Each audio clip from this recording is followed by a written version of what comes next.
This is the Get Sellers Calling You marketing podcast for real estate agents, and I'm Beatty Carmichael. To learn how to generate more listings from past clients in sphere of influence, geographic farming, and commercial investment property, visit our website at getsellerscallingyou.com. And now let's begin our next session of Get Sellers Calling You. This is Beatty Carmichael here in the studio office, and I want to introduce this next session of Get Sellers Calling You. I've gone back to some of our oldie but goodie archives that I did with Stuart Sutton, a top producer, in a series we called our Mastermind Calls. These were actually live telephone conference calls as we were training agents across the country how to build a thriving, sustainable real estate business. And so you'll hear the audio quality sounds like it's right off the telephone because it is, okay? So just listen past that. The content is great. Also, this is during the early stages of Agent Dominator, when Agent Dominator in its infancy was called Listing Grabber. But now Listing Grabber has grown up, and we are today Agent Dominator. So we're one and the same. And before I introduce the audio, I'd love for you to listen to one of our agents and what they say about our service.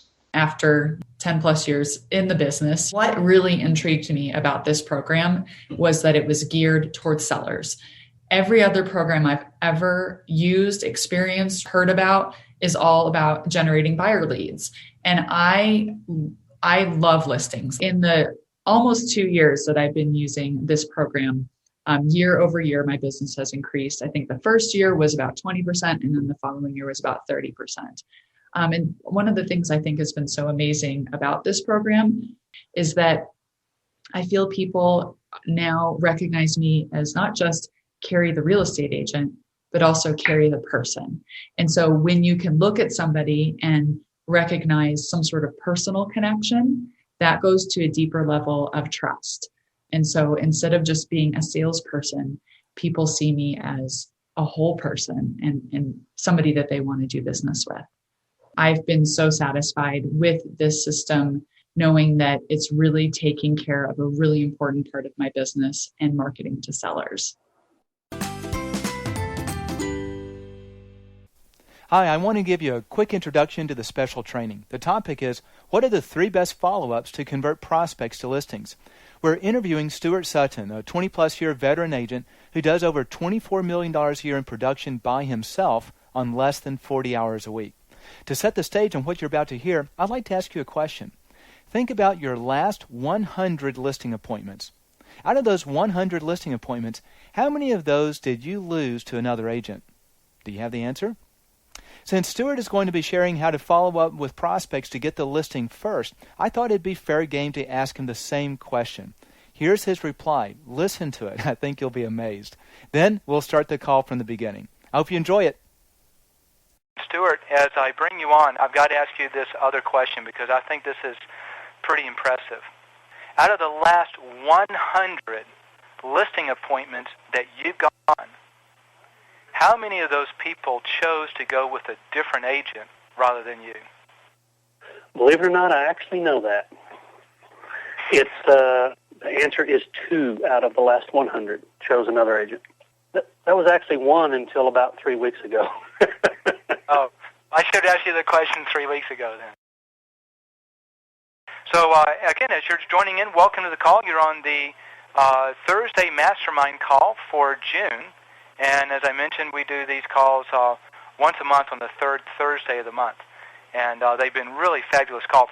The call for today is we're going to be talking about the 3 best follow-ups that convert more listings. So the idea is when you have sellers, someone that's coming into what we call your seller, then how do you follow up with those people? How do you convert them to listings? That's going to be the topic for today.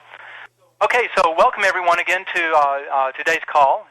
Just as a point of introduction, my name is Beatty Carmichael. I'm basically the marketing director with Listing Grabber. What that means more than anything else is most of the stuff that we send out to your prospective clients, to the homeowners, come through my desk at some point, okay, to help design and create and to systematize. We are really excited with what we're doing on the call today, and hopefully that you'll get a lot of great value from it. As I mentioned earlier, as some of y'all were joining in, is we do these calls once a month, typically on the 3rd Thursday of the month. There may be a schedule challenge with next month. we'll let you know by email.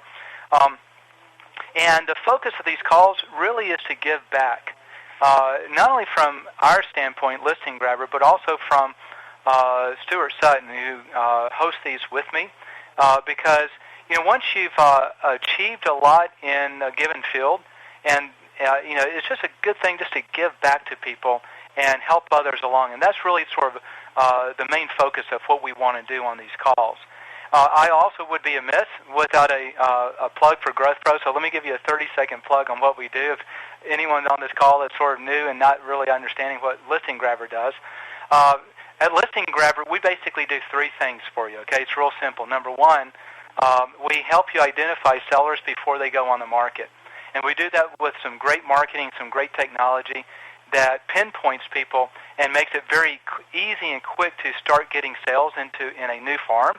The second thing we do is we help you convert those seller prospects into your listings, okay, when they're ready to sell. And that's actually going to be the topic of what we're doing today, the 3 best follow-ups to convert more sellers.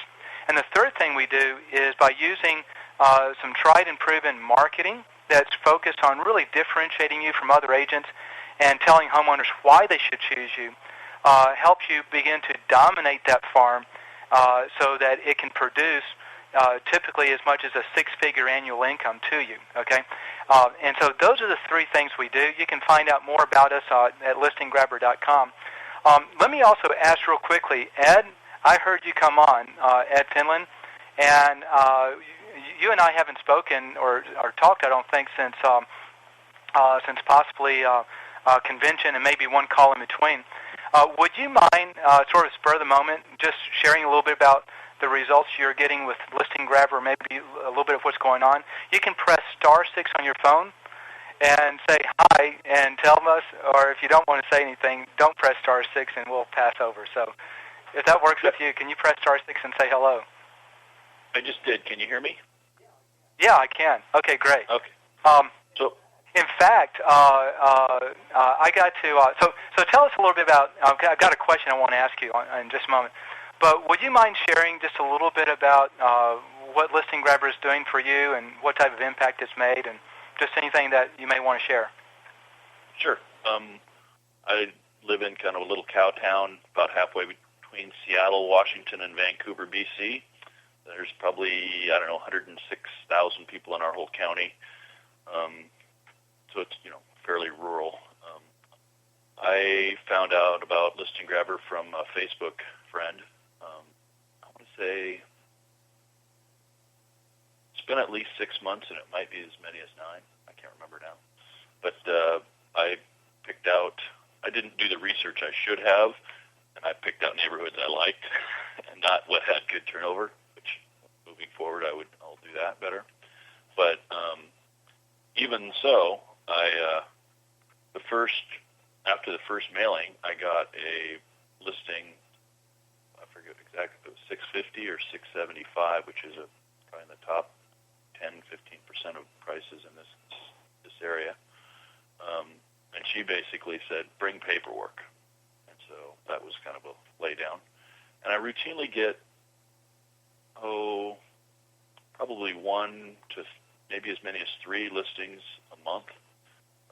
Some of the neighborhoods I chose are working better. There's one that I'm actually kind of dominating, and the developer saw that and he switched agents, and so now I have 35 lots for sale as well as 2 spec homes. But again, I don't know, probably between 1 and 3 listings a month pretty routinely.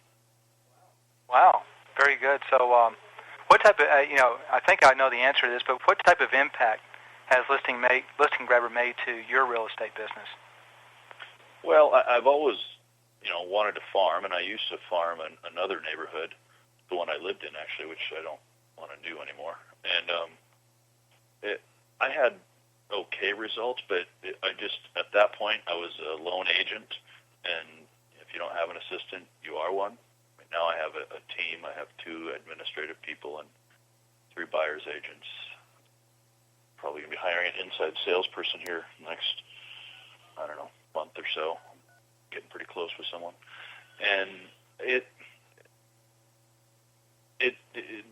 when I had to do it myself, it just got put on the back burner. Whereas with Listing Grabber, it's kind of set it and forget it. I mean, I don't do anything until a lead comes in, and then when a lead comes in, that's when I kick into action. Very good. The last question I want to ask you, because when you and I first spoke, once you signed up, you were mentioning what this our follow-up program has done for you, which is the pre-listing packet and a gift and sort of that process.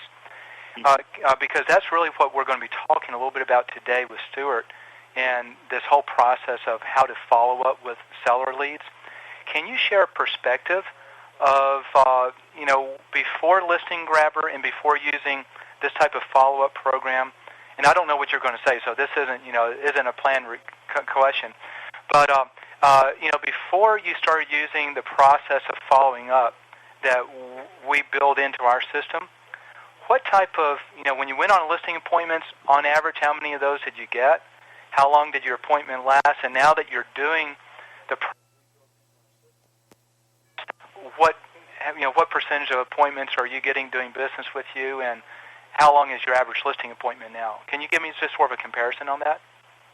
Well, I actually went to a class that Stuart was one of the keynote speakers back in '06, and I kind of based my business off of probably about 95% of that back then, and it's still probably at least 45, maybe 50, based on that 2-day class I took. And but that pre-listing packet he did is he turbocharged the one that we got in that class I took way back when. And when I got it, I went through it, and I didn't even make it all the way. I think I probably only made it about a third of the way, and I told my assistant, stop whatever you're doing. Everything else is on hold. You need to modify this for us, and I want it done by tomorrow before you leave. And so that's what she did, and it's kind of a game changer. I mean, if they're too far away, I will email them, but it goes to everyone, not just my Listing Grabber leads. It goes to everyone. One in particular, this one sticks out at me. It was from a lead from another source, and when I reached out to the person, she said, "Well, I've already talked to another agent, and I'm pretty sure I'm going to go with him." I said, "Well, just want to get you some information, and hopefully that works out for you. But if it doesn't, just keep me in mind." And so I just emailed her the pre-listing packet, and about 2 hours later, she called me and she said, "So I changed my mind. I read your packet, and I had an appointment with the other agent tomorrow at 3 or I think whatever it was."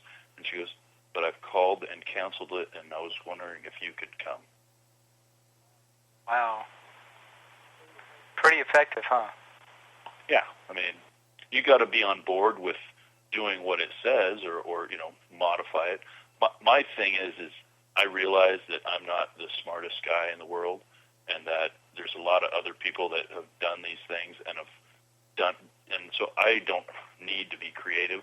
If I see something that works, I just basically pirate it, with permission, of course. Stuart gave this to us, and I didn't change anything. I just got on board with exactly what he did, and there's no looking back. Well, fantastic.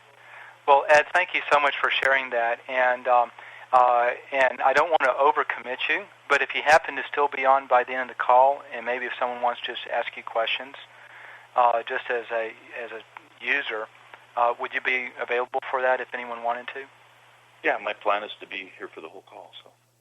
Okay, perfect. Okay, great. Well, thank you so much. And I'm not sure that the topic needs any better introduction. I just wanted to let you know who you're about to hear, especially if some of you guys are new on this call. Stuart Sutton has become a really close business friend of mine, and personal. If we were actually in the same area and could actually do social things. But I met Stuart just over a year ago. I guess it's actually about a year and a half ago now, when he came on board as a client of Listing Grabbers.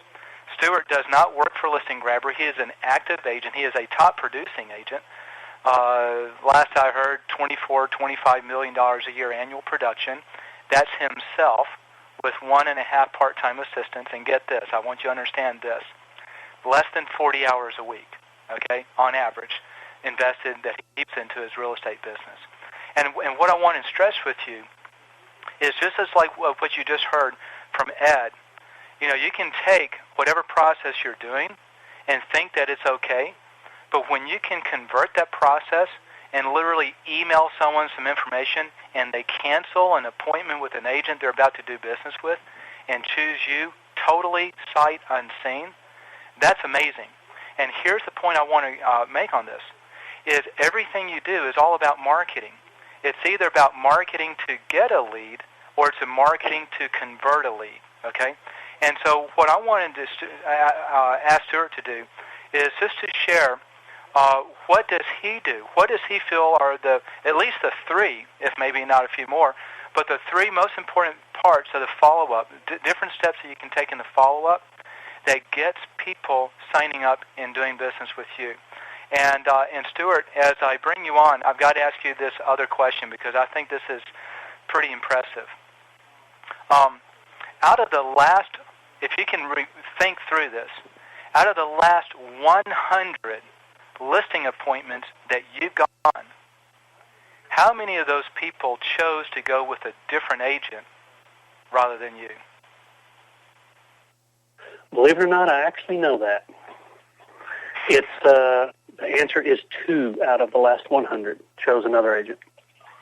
Wow. Okay. So whatever you're doing, that was actually 1 until about 3 weeks ago. Oh, I should have asked you the question 3 weeks ago then. Yeah, that's okay. But hey, that's still pretty impressive.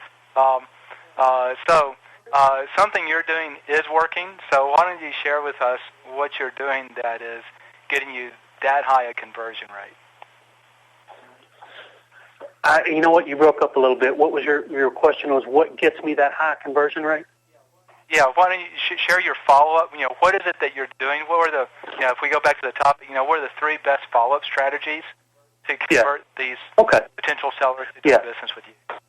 I got you. I think, Betty, I think that a big part of it is the fact that, like Ed said, in reality, they have chosen me before I get there. So in most instances, there is very little competition. In most cases, they have made a decision because of the pre-marketing and the information and education that they're provided. So let me kind of set the stage. Most consumers today, studies show, are more savvy and more cynical than they've ever been before. Okay, if we can provide a means to provide education and give them information, then we're actually dealing with them on a little bit different level. Now, a lot of people try to give them education, but so much of it is what they've seen before. So the very first thing that I just highly, highly, highly recommend is to have follow-up, to have information that is a little different than your competition. And if you don't know what your competition is doing, I highly recommend that you find out what your competition is doing. Okay? So the pre-listing package that Ed talked about, and just, I got to tell you, what Ed's done is absolutely amazing. He probably actually should be running these calls. 1 to 3 listings every single month is just absolutely fantastic. The follow-up that you're doing, Ed, just is incredible. That's just about as good as it gets. But the thing about it is that'll continue to grow because redundancy and in time are going to increase that. And I'm getting a little off track here, but I've seen just a gradual increase in a gradual turnover in people that have become prospects on Listing Grabber. In other words, this year so far, I'm closing one a month from Listing Grabber, and last quarter I can tell you that in April I closed one for $492.5, in April one for $230, and in June one for $365. So that's continuing. I've got another closing that's set up for July. So the one a month is going to continue, but it's going to increase. And the reason it's going to increase is because of what we're talking about today, and that is follow up. I mean, we absolutely, positively have to continue following up. And you've heard the old saying that someone has to know who you are and what you do 6 times before they, immediately put the two together. I actually think that's a little bit optimistic. I think it's closer to 10 or 12 times. So follow-up is absolutely critical because a lot of these leads that you're getting from Listing Grabber and Listing Grabber's claim, one of the reasons I jumped on Listing Grabber is because their claim was actually true, and it was something that I had not seen and was not able to do for myself. And that's identify people who are thinking about selling. Could be immediately, could be 3 months from now, could be a year from now. And what I'm seeing is that claim is true because I am putting homes on the market now that were Listing Grabber prospects last summer. Okay, so the continued follow-up is very, very important. So immediately upon getting a lead from Listing Grabber, we send out that pre-listing package that Ed had mentioned, and you do have a copy available through Listing Grabber, and you can adapt that, make changes, whatever you want to fit your business. But the key is to get something in their hands that is professional, that is informative, and that is pertinent to their situation. Okay? So that pre-listing package is actually misnamed. The true name for that is a pre-sale package. All right? Now, there's 2 types of pre-sale packages. One is a pre-sale package for a home seller, which we term a pre-listing package. And the other is a pre-sale package for a home buyer, which we term pre-buyer package. Okay? So those pre-sale packages do exactly what the title is. They pre-sell that prospect on you and your services. And there's no question that a consumer having information and knowing more about you before they meet you is a huge, huge advantage. So the reason that consumers choose me at such a high rate is not because I'm such a fantastic agent above everybody else, but it's because they're sold on me before I get there. We've done the follow-up and given them the information and provided them with the research that they need in order to make a decision. So they've been pre-sold, if that makes sense. So if you take that pre-sale package and it's in an editable format, you just put your name, phone number, picture, where it needs to go, change and edit some of the text if you need to, but spend some time and get that together. And Ed did the smartest thing I can tell you, and that is he said, I want this and I want this tomorrow. Because if you put it off, how long is it going to be before you have it, before you actually get around to it, before you get it done? So get it done, put a deadline on it, and work on getting that done. Because if there's one marketing piece that I could keep, and you said you can't use any other marketing pieces, it would be that pre-sale package.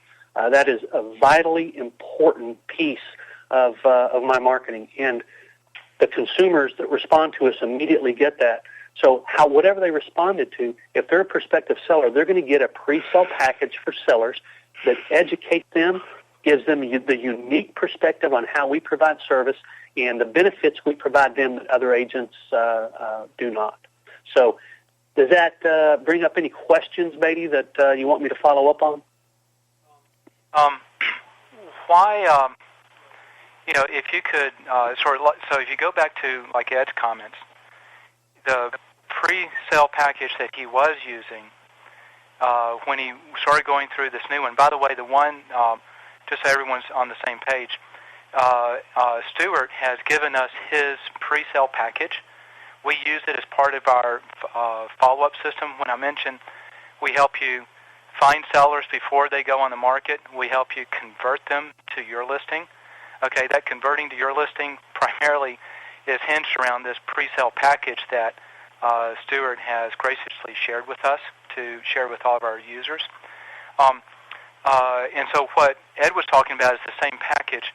What makes this package, if you could, one of the things that we get, Stuart, is a lot of people say, oh, we've got this great pre-listing package, or maybe they're talking about the pre-sale package. We just want to use ours. I know there are a lot of good ones, and yours isn't the only one, quote unquote, that works.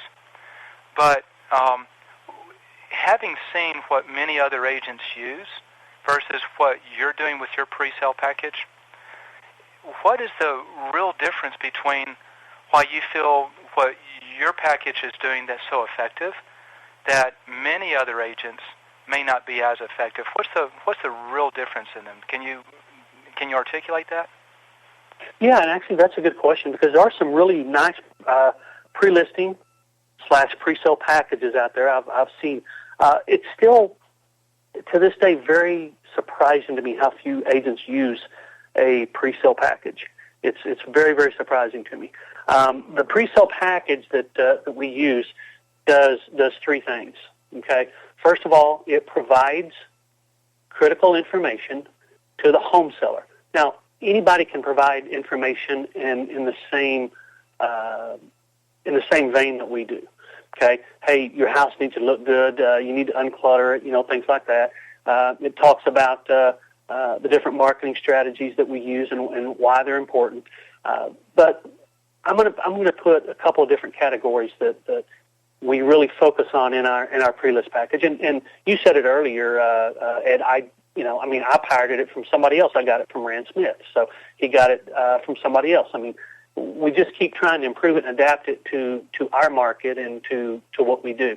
But I have a program that's unique to what I do to real estate agents, and I have several pages in there that are very poignant and provide the information that show them the uniqueness.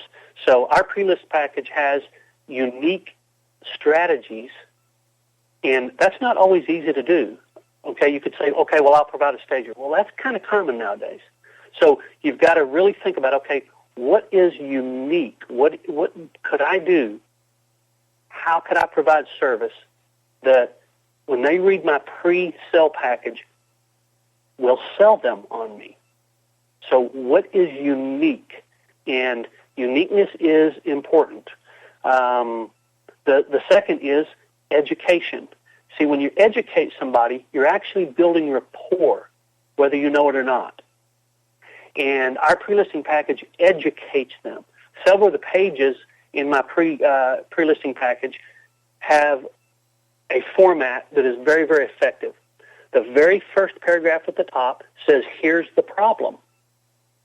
And then it's a short paragraph or two.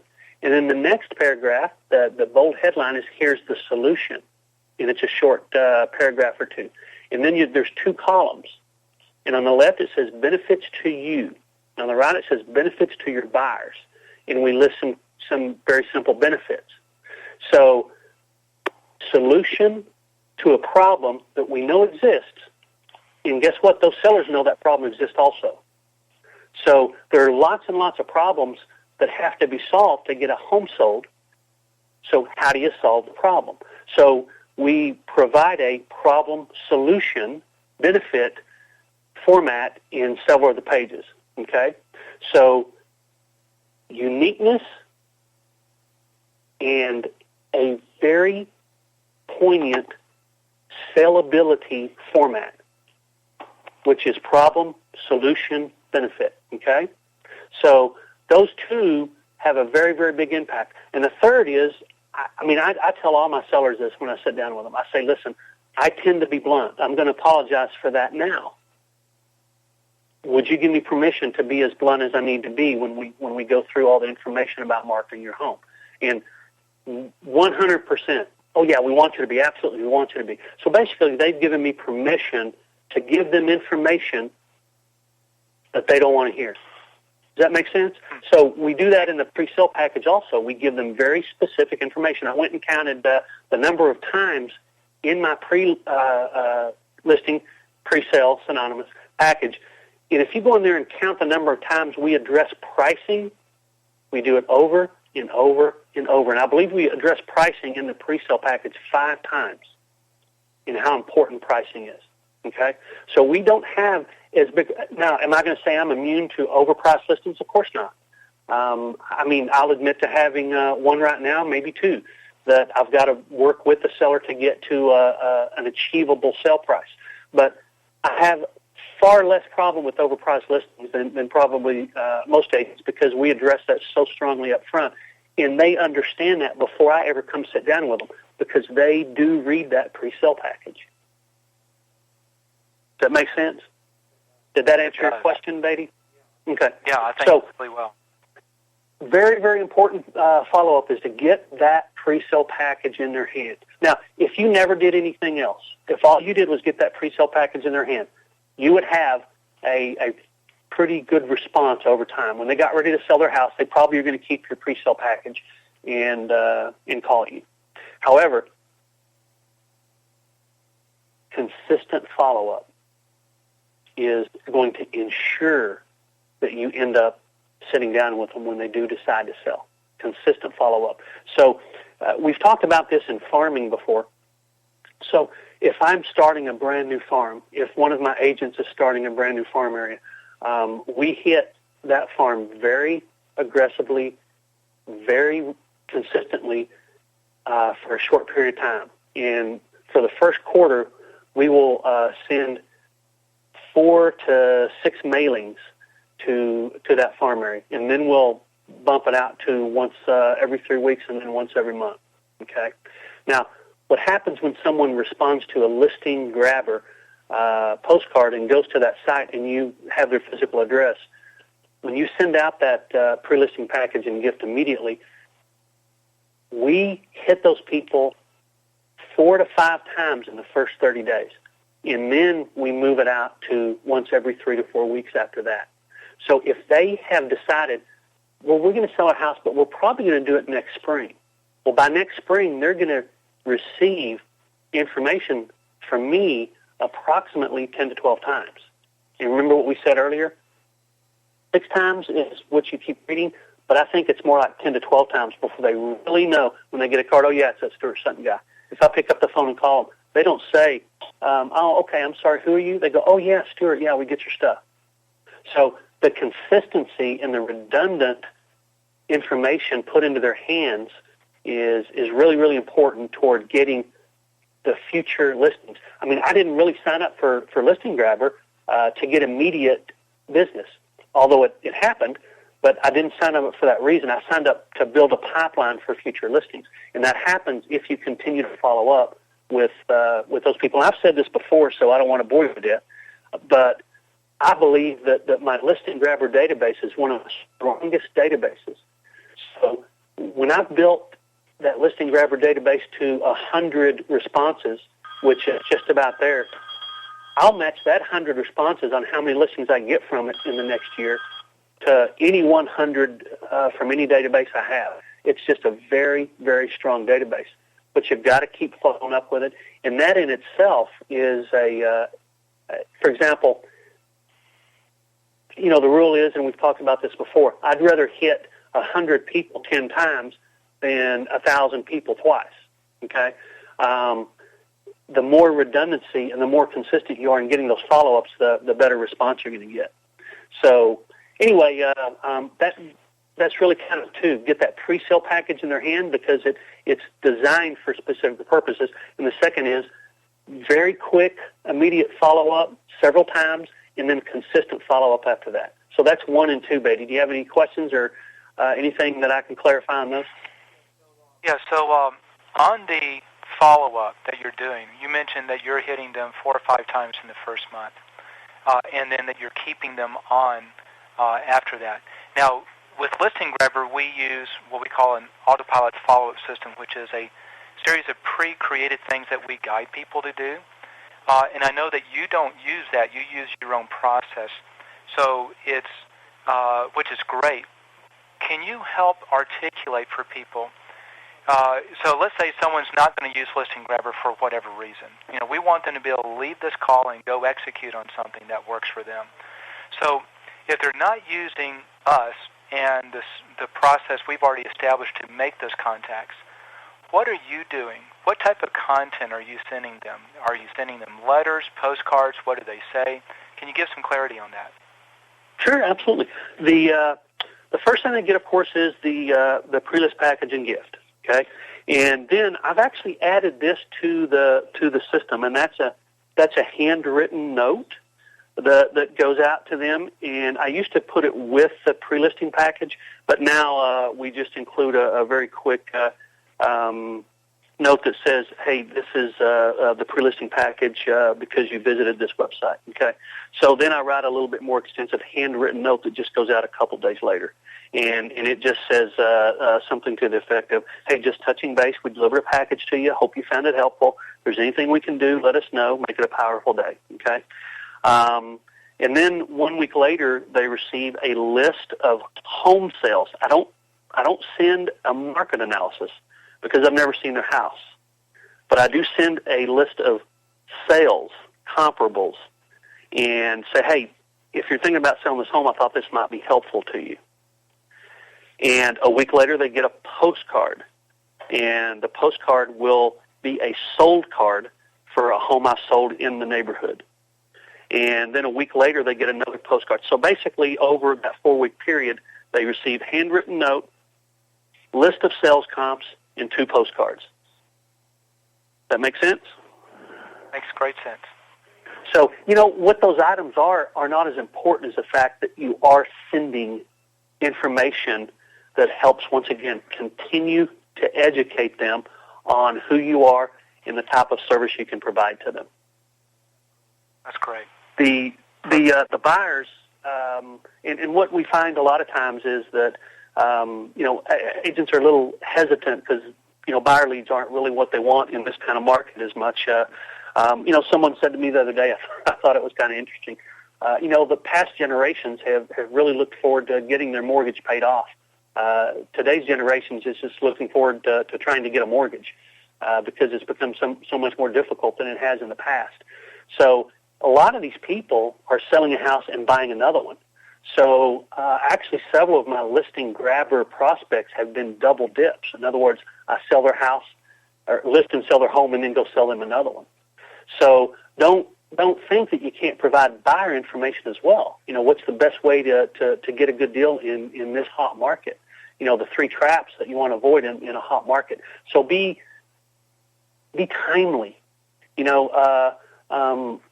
are a lot of reports that have been around for 20 years. The 9 biggest mistakes home sellers, and that's all well and good.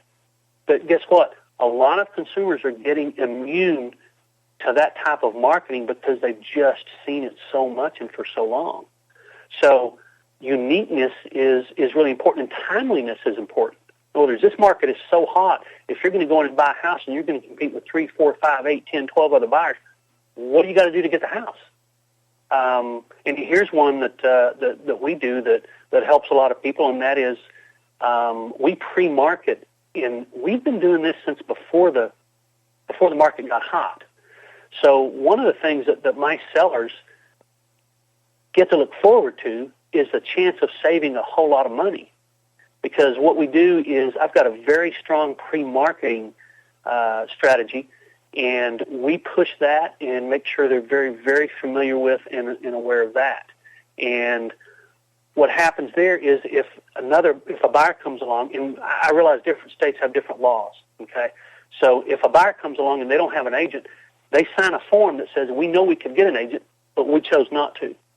And if they want to buy the home I have on the market and they don't have an agent, my seller's going to save quite a bit of money. The buyer's probably going to get a little better deal too. Now, a lot of people assume they can do that, and we're not going to talk commissions and amounts. But I don't go all the way down to where if it were just a listing commission. But I do give my sellers a very nice savings if there's not another agent involved.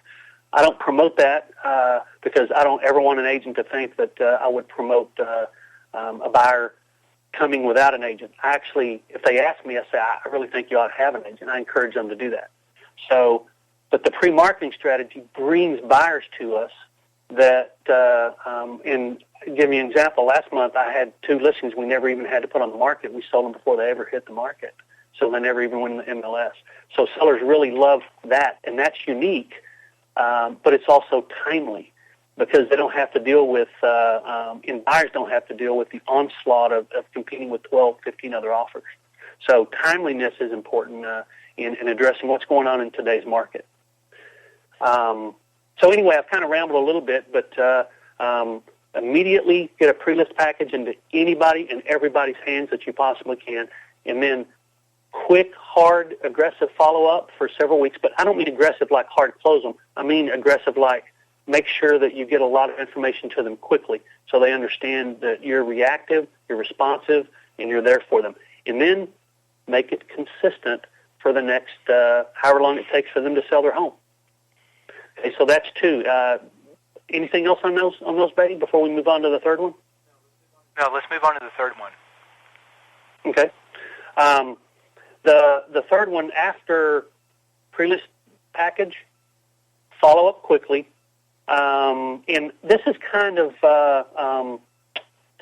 intertwined into the other two, but the third is really important that it be part of the first two, and that is an education process that gives them the details and information they need to know so that they don't have to talk to another agent. So when in one of the reasons, I mean, I got to tell you, if I competed with other agents on more listings than I do, I wouldn't be at 98%. But the quality of the seller prospect is very much like the quality of a buyer prospect.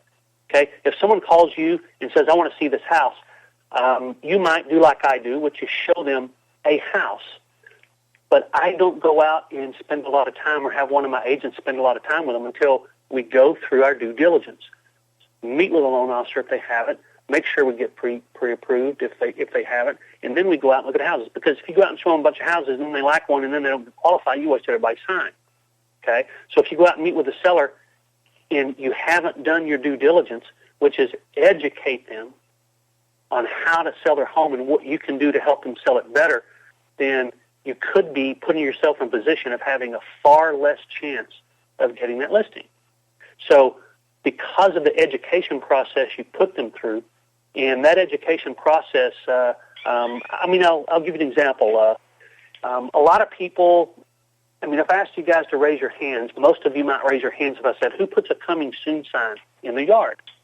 Because that became very popular over time. Now, in my market, I was one of the first ones to do that. I can't claim to be the first because I actually got it from somebody else in my market. But for years, there were only a couple of us that did that. Now it seems like everybody does that. But one of the things we educate them about is that, hey, a coming soon sign in your yard is not pre-marketing. That's one aspect of pre-marketing. A coming soon sign in your yard simply means that people that drive by your home are going to know that it's coming soon and might tell friends.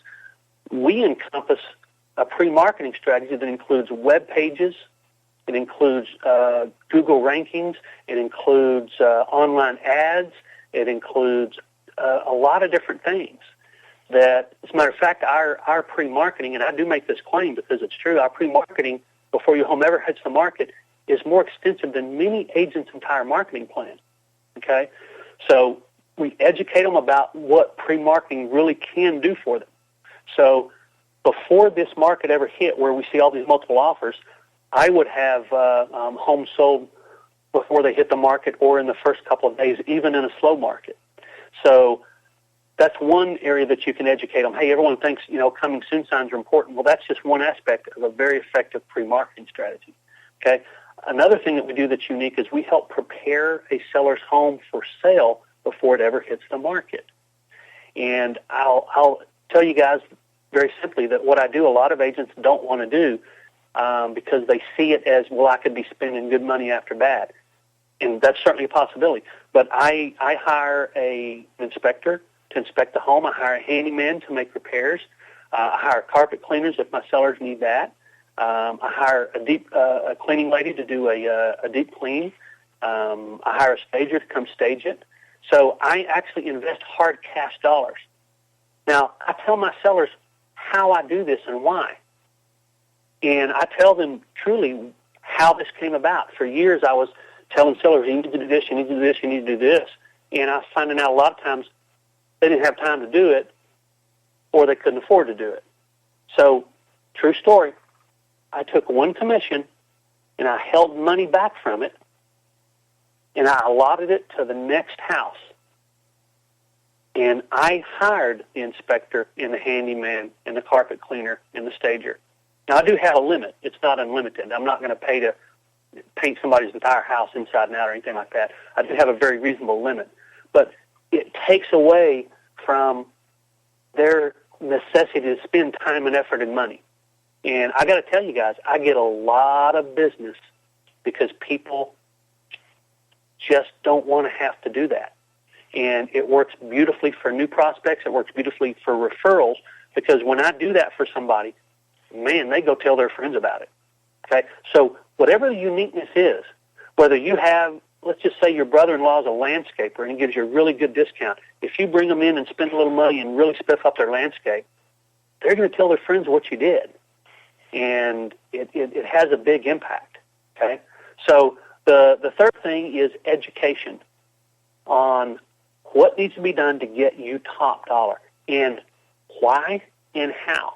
And that process can take place on every single mailing that you do in some form or manner. For example, and if you've been on these calls before, you know that my sold cards are not normal sold cards. They say, hey, we sold this home in this number of days, and if you need a market analysis, thinking about selling, give us a call. I actually tell a story about the seller and their situation, and then I say, how could Stuart get this home sold in 3 days when other agents couldn't get it sold in a year? And then I list hey, here's how we do it. It's because 1, 2, 3, 4, 5. If you're in a situation like the Joneses and need help, Stuart can help you too. So basically, we set a story in place, and then we set hey, why can Stuart do this? He can do it because. So it really speaks to them rather than just sending a regular old sold card. People love stories. They relate to stories. Before there was any written word, people told story. People love stories. So if you can share a story that really is like their situation or similar to their situation, guess what? You're going to speak to them and communicate with them on a different level than other agents are. So the education process through those mailings has to take place in a way that they feel comfortable. Like, we like the way this person works. This agent, man, I mean, what she does, we haven't seen that anywhere else. And it's awfully nice when you get calls where someone says, yeah, we got your stuff, and we're, we've been getting your information. We're about ready to go ahead and put our home in the market. When do you think you'd like to come talk to us? That's a whole lot different. A whole lot different than you calling and trying to close for an appointment. When people call you because they want what you do, the relationship is very, very different. So 1, 2, 3. 1, get the pre-sale package in their hands immediately. 2, get marketing material to them quickly and then consistently. And 3, make sure that you're educating them to the unique service that you provide them. If you do the same as everybody else, it's okay, but you better do it better. It's better to be first than it is to be best. So if you can be first at something unique and become known for it, you're going to position yourself to do more business. Does that make sense? Anything I can clarify on that, Beatty? No, I'm just over here thinking, this is phenomenal information, and I'm hoping that the folks on the call right now are as amazed with what you're doing as I am, because it just makes sense. And the funny part about it is it's not that difficult. It's not rocket science. Anyone can do this. It's just breaking out of the box. Most people get in a rut, and rut's just a grave with both ends kicked out. Most people get in a rut that says, I'm a real estate agent. This is the way it's always been done. This is the way I do it. And you're over here thinking out of the box and saying, hey, I want to do something different. I want to do what the client wants me to do. And I heard a great comment. I think this, as I listen to you talk, the golden rule, we always think it's like, do unto others as you want them to do unto you. But someone said it a little bit different. Do unto others as they would want you to do it unto them. And what you're doing in meeting the needs of your clients is you're applying that rule. What would they want me to do if I could do it? And that's winning you a lot of that business. That's that step number 3, so content. I like that very much. Doing to them as they would want you to do unto them. That's really good. I like that. Yeah. But so yeah, what you know what? Yeah, go ahead. I was just going to open for questions, but that in any market, you've got to adapt. And I know that I know listings are harder to get than they've ever been before. I will admit to you, I carry less listings than I have since I started in real estate, and that was a long time ago. But the fact that they're turning over so quickly hasn't impacted our volume. We're carrying fewer listings, but they're turning over very, very quickly. But you know, you don't worry when you're carrying 40 or 50 listings that you're going to have some sales next month. You tend to worry a little bit more when you're carrying 10 or 12. So, quite sincerely, we're really focused on getting listings, because getting a listing is, it's gold. And no matter what the real estate business is doing, if you're consistent and you know how to get the consumer to respond, you're going to do fine. I mean, I remember a comic strip which I just loved. It was I forgot the name of it. The comic strip's about that Viking, and he's interviewing for new crew members. He says, "A member of my crew's got to be tough, and they got to be ruthless. They've got to never give up, even when things hopeless. We got to surge ahead. Why do you think you ought to be on my crew?" The guy says, "I used to be a real estate agent." He said, "You're hired." So you've got to keep moving forward and keep surging ahead. And if this part of it's tough, you've got to find a way. And I got to tell you that listing grabber isn't the only solution, but I got to tell you, it is a very, very good one. Return on investment is what I look at in every scenario. And I think Ed, and there's a lot of other people that can tell you that the return on investment is quite dramatic when you're doing the kind of return that Ed's doing and that I'm doing with closing a listing a month, and Ed's doing more than that. But you guys, it may not happen overnight, but it just might. I mean, I got 2 listings on my very first mailing. So return on investment is crucial. But the return on investment, if you do the 3 things we talked about today, your return on investment is virtually a lock. Anyway, I think I interrupted you a little bit, Beatty. Go ahead. What do you want to do next? Thanks for those last comments. I think that's super. What I'd like to do now, let me just open up the call. I'm sure there are a lot of questions from people who want clarity on some different things. And I don't know, guys, how often you have an opportunity to ask an agent who's been there, done that, and does it so efficiently that you can do it on just a few hours and have everything work really, really smoothly and very profitably as Stuart does. So this is a great opportunity. So if there are any questions out there, the lines are muted, but you can press *6 on your phone and unmute your line and ask a question. So any questions out there?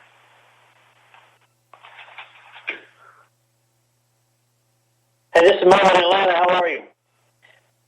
Hey, doing good. I always like to hear another Southern accent. I do have a little question on the education process. Have you created like a flyer or something that you actually mail to them? Is it mainly speaking to them on the phone and educating them in that fashion? That's actually a good question. It really is both. If they call on the phone, I try to have a couple of things in mind that will stick with them. But when I say education, even the sold cards, okay? So if you send a sold card that, hey, I sold this listing, don't just brag that, hey, I sold it in 7 days, or I sold it for 112% of asking, or tell them why. Why did you get this accomplished? What is it that you do for them that gives them the same chance as the next person? Does that make sense? Yep. So whatever type of card you're sending. Now, I do have in my pre-list package, I actually have a page in there, and this is in my expired package too, a page in there that tells them, educates them, informs them about the listing agreement. And I don't know, I know different states are different, but when someone signs a listing agreement in my state, man, it binds them hard. And if I followed that thing to the T, man, they are locked. But I share with them what the listing agreement says and the pertinent parts that they need to be aware of. I don't want them to sign a listing agreement and then later find out it said this and they didn't know it. So I tell them those really tough parts of it, and then I tell them how it impacts them and how I handle it. Okay, and I'll give you a quick example. Okay, in the state of Texas, if a buyer puts a contract on a home and then defaults and they give the seller their earnest money, guess what? The broker, according to the listing agreement, gets half the earnest money. I don't think that's unfair. That sounds okay to me. But my personal policy is to let myself have all the earnest money, as long as they keep the home listed with me and we put it back on the market to sell. Does that make sense? Yep. So little things in the listing agreement that they wouldn't know, I make sure they're aware of. So by educating them and showing them those, that fine print and how it affects them, I create a little bit of a bond with them before I ever meet with them. Because education, when someone's receiving education and empowerment, it creates a psychological bond to the source they got it from. I mean, you remember your favorite teachers or your favorite sources of information, and it's education is powerful. And if we provide that in our marketing material about the type of decisions they ought to make regarding selling their home and what will be the best for them, then they're going to keep that in mind. I hope that answered your question. Yeah, very nice. You bet. Hey, Stuart. Yeah. It's Ed. Hey, so do you? Hey, Ed. So I still use the total market overview of RANDs from back when I took that class from you guys. So that's kind of what I give. Same kind of vein that you said is I haven't seen your house, so I can't really compare it per se. But here's what happened to homes that are similar to yours in this area. There's this many on the market, and they're at the average price, and go through the whole. So to me, that total market overview is a great tool. That you're giving them a number. They want a number, but you're kind of saying big asterisk. I haven't seen your house, so I can't say that you will be this price. But this is what homes that are similar to yours have sold for. You're exactly right, and that is a very good tool, no question. And once again, it sets you apart because nobody else does that. One thing that I've tried to do over the years is acknowledge sellers' opinions. So I have a certain number of things I say to sellers that get a very positive reaction. One of those is what Ed just said, what I said earlier, and that is, I hadn't seen your house, so I can't really tell you what it is worth. When I get to someone's house for a listing presentation, I tell them, I say, I don't, and when we start talking about value, I said, I don't ever come with a preconceived notion of value. I don't think any agent can tell you what your home's worth till they've seen it. And you can see it in their eyes. Man, they appreciate that. I've actually had sellers tell me, well, we had one guy, sit down in here and tell us what the house is worth. He didn't even walk to it. So they feel strongly about things like that. Now, really and truly, with a total market overview, could Ed come really close to what the home is worth without seeing it? Yeah, he could. In his knowledge of the market, he could. But the seller has a different belief, and we can't discredit their belief. So I embrace their belief and still end up in the same place. So I hope that makes sense. That's just one of the little things that I say. Another thing I say to virtually every seller is, you know what, Mr. and Mrs. Seller, you're going to make a decision, and this is if I'm competing, or maybe it's a phone call before I ever go to the house. You're going to make a decision based on a real estate agent based on your belief that they can get you the most money and that the strategies they use will accomplish that. Well, according to studies, sellers feel like agents do the same things. And I might be the only agent that admits this, Mr. and Mrs. Seller, but we really do the same things. I mean, we put you on the same real estate portals. We put signs in your yard. We do you can list all these things. Agents do the same things. What's the key to that? The key is how well do we do it? How good are we? I mean, no matter what occupation you are, there's some people that are better at it than others. So the key is how well do we do it? Here's why our marketing strategy is so effective. And then you ought to have a little elevator speech if you're on the phone, or even if you're sitting at the table, with a couple of very poignant information points that show that your marketing, even though it sounds like it's the same on the outside, is vastly superior. So no matter what it is, you can make that point. I don't care if it's the sign. I tell my sellers why my sign is so much better than the one up the street, because it is. And there are reasons it is. I tell them why my online marketing is so much superior to my competitors.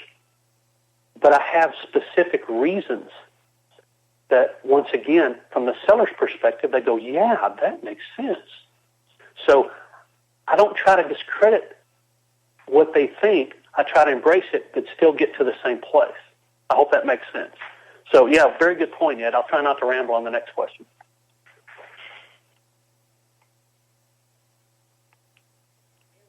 Any other questions out there? This is great stuff. Press *6 and introduce yourself.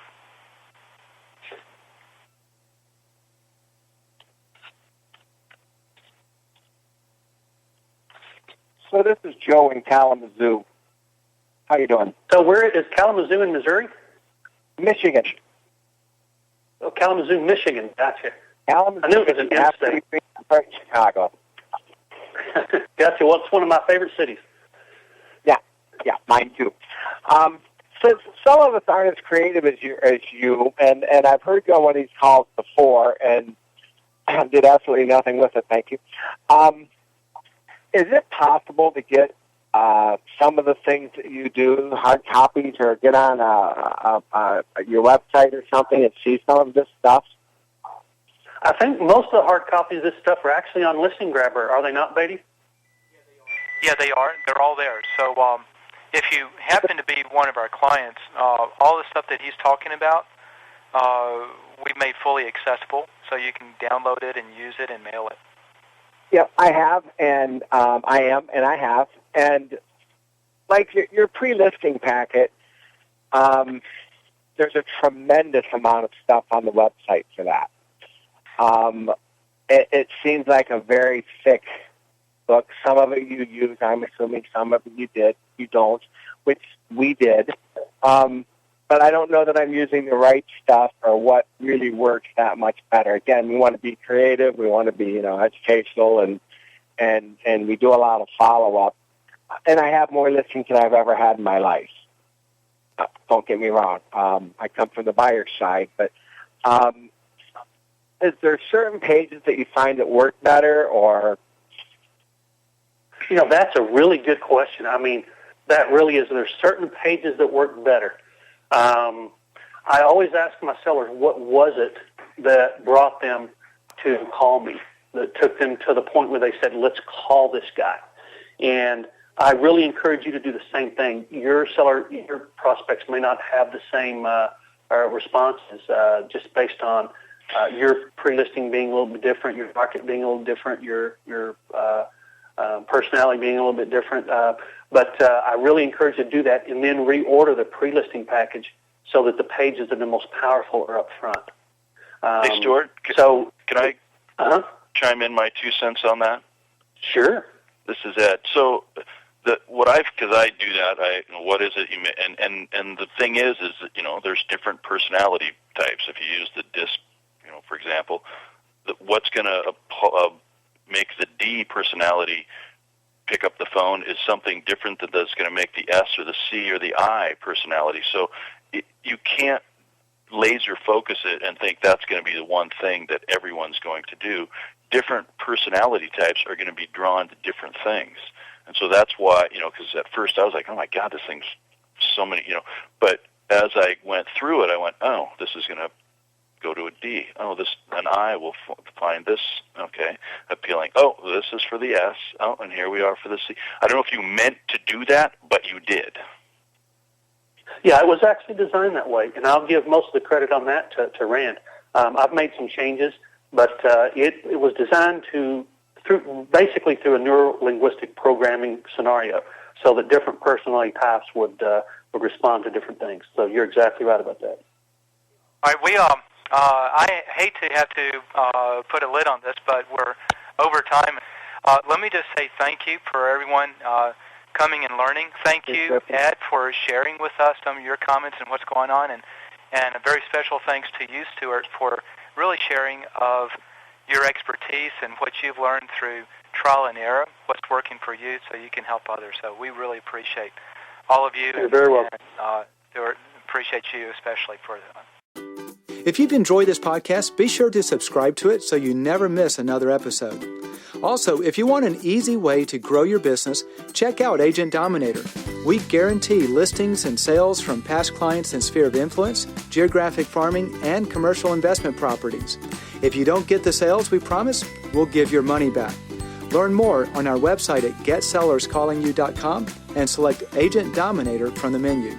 Thanks for listening to the Get Sellers Calling You podcast, and have a great day.